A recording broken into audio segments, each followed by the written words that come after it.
정의당에 윤소합니다. 증인. 예.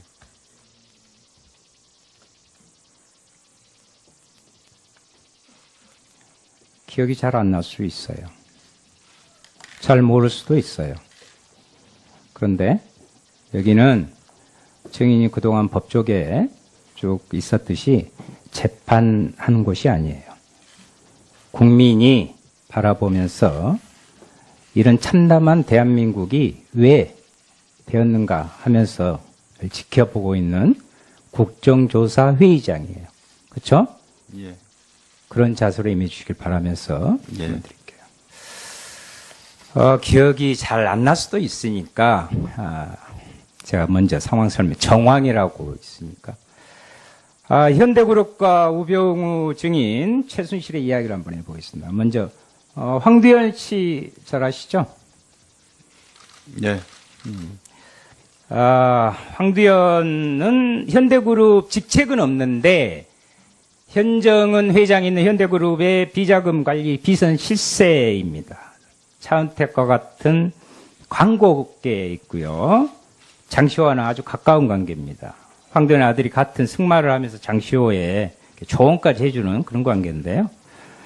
정유라의 또 그 문제의 정유라의 성학 선생 남편이 현대그룹 K망군도 헤지펀드 법인장까지 했어요.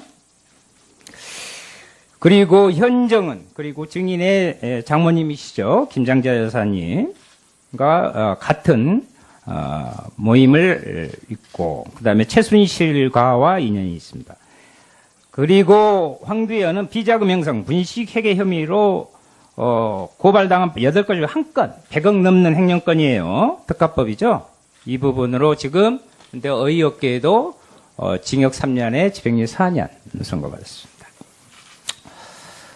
증인, 그 2013년 11월에 현대그룹 비선실세 황두현 그 변호한 적 있죠? 날짜는 정확하지만 별로는 한 건 11월 없습니다. 19일. 뭐 선임 날짜 그렇습니다. 변호한 적 있죠? 예. 그럼 변호 전에 알던 사이였어요? 어째? 그냥 사건으로. 사건으로? 네. 그러면 황두현 씨가 직접 만나서 의뢰했어요? 아니면 김장자 장모님이 해주셨어요? 현정은 회장이 이 부분을 의뢰했어요? 장모님이나 뭐 현정은 회장은 전혀 관계가 없습니다. 예. 직접? 예. 수임료 그때 얼마 받았어요? 그건 뭐 밝히지 않겠습니다. 밝히지 않겠다? 예. 그 변호사협회 신고는 정확히 돼 있죠? 정확히 했습니다. 예. 소득 신고 따로 했죠? 예. 제대로 신고했어요? 예. 네. 문제는 수임료를 얼마 받느냐 안 밝히니까 또 보통 안 밝히대요.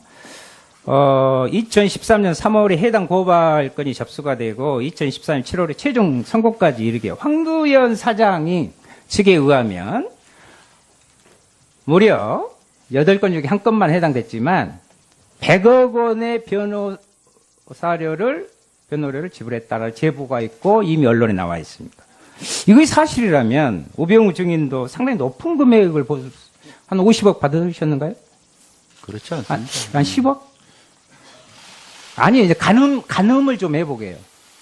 어느 치에 가깝죠? 그렇지 않습니다. 네.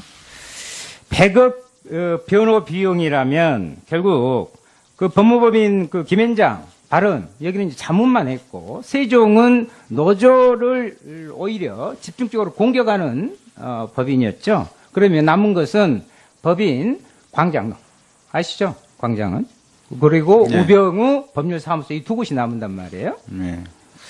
그러면 나머지는 그렇게 안 받으셨다면 나머지는 결국은 광장에서 나머지는 수임료를 대부분 받았다. 50억 이상 정도로 이렇게 좀 이해하면 되겠습니까? 아니 뭐 제 수임료를 밝힐 수 없다고 얘기했고요. 나머지 아니 그러니까 이거 사실 누가 얼마를 받았는지는 뭐 제가 알 수가 없는 일입니다. 예, 됐어요. 변호사 수임이 11월 19일 그런데 이제 변호사 이 사건이 종결 전에 청와대 민정수석실로 들어가셨죠? 예. 그러면 자신이 변호하던 사건이 종결되기 전에 청와대 민정수석에 가게 됐고 회사 돈을 100억 횡령입니다. 특가법이죠. 예, 인정되는 범죄가 실형을 살지 않고요. 집행유예로 나왔어요. 법조계에서는 이해할 수 없다는 거예요. 100억이란 큰 돈을 횡령했던 범죄인이 구속되지도 않는 건 아주 이례적인 거라고. 당시 재판부터 사건을 일부 축소해서 낮은 형량을 선고했고 초반에요. 검찰은 황도현에 대해서 대단한 의지를 갖고 있었어요. 그런데 항소를 포기했단 말이에요.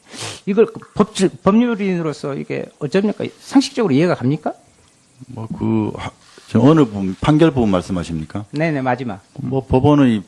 법원이 알아서 했겠다? 거기서 알아서 할 문제다? 생각합니다. 예. 예, 증인 나온 말씀이시고. 불과 2달 사이에, 민정수석실로 배정되고 2달 사이에 이 사건이 종결됐어요. 아까 그 영향으로. 이게 우연한 일일까요? 그거는 법원은 재판 경과이기 때문에 저희가. 그런데 불행히도 이 청문회가 그래요. 불행히도 1년에 쭉 국민들이 그렇게 운명한 증인이 생각하는 운명한 국민이 아니에요. 국민들은 그렇게 보고 있지 않아요. 국민의 상식으로는 분명히 증인이 검찰의 수사를 무마하고 축사라는 압력을 행사했을 것이 의구심을 갖고 있다 이 말이에요. 한번 봐보세요. 정리하자면 현대그룹의 비자금 관련 문제를 변호하면서 수임료 최소한 제가 100억이라면 한 수십억은 했지 않느냐. 나중에 한번 봐봅시다. 사건을 잘 막은 대가로 민정수석실에 내정되자마자 해당 사건의 추가 수사를 무마시키기가 아니냐라는 것입니다. 변호사 수임료를 제대로 신고하지 않았다면 변호사법 위반. 소득신고 제도라는 뭐죠? 조세포탈이 되겠죠? 예. 그리고 민정수석실 내정 이후 사건에 개입했다면 무슨 죄죠? 만약에 그랬다면. 안 하셨다는데. 글쎄요. 예. 직권남용이 되겠죠? 그리고 그때 그 받은 돈을 만약에 민정수석실 갔을 때는 재판이 계속 돌려줬어요? 민정수석실에 가고 나서. 그렇지 않았으면. 다 적법하게 처리했습니다. 네, 그렇지 않았으면, 뇌물죄까지. 그래서 이것은 현대그룹의 불법 행위를 박근혜 정권 차원에서 비호하는데 증인이 앞장서지 않았는가 하는 것을 그렇지 않습니다. 그리고 저는 사건에 대해서 다 선임계를 냈고 또 국세청에도 다 세무신고 다 했습니다. 예.